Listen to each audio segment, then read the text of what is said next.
Hey, this is Brent with Pottery College at Zocca Pottery Studio, and I have here in front of me a bag of clay from Pennsylvania. And there's a story that goes with it. My wife and I were going to a bed and breakfast in Pennsylvania last year, about October in the fall, and we're staying at this really cute little place. And I got talking to the owners around the campfire. It was really cool. You get to meet so many different people, and he throughout the evening talking about what we did, and he was a marvelous carpenter that liked to restore wood, and I can go on and show you photographs. It was awesome. And then he turned to me and said, "Brett, what do you do?" And when I told him I was a potter, he just stared at me and said, "I was going to buy a kiln." That's not something you hear very often when you tell some people you're a potter and get talking about pottery, that you're going to buy a kiln. He said the reason why, when I was moving one building to another part of the property, I came up with this clay.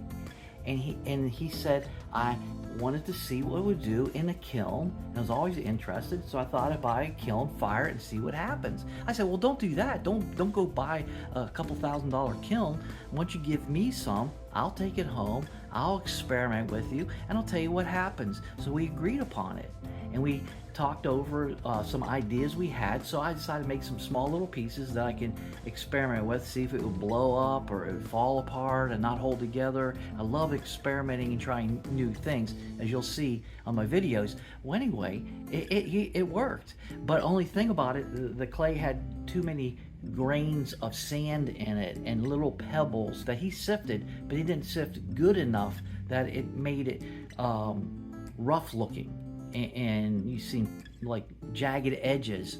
So I told him, and we talked on the phone. We're friends. I live in Maryland, he's in Pennsylvania, and I said, his name's John. I said, hey John, why don't you sift it better and let's see what happens, with the idea that we would make pottery that he would give away at his bed and breakfast if you stayed there overnight, and he would say, this is clay from the property that you're staying at. I thought that'd be so cool. So we experimented with it, and I said, well, it's a little rough and needs to be sifted more. I said, so I thought, well, you go ahead and do the work, we'll work together.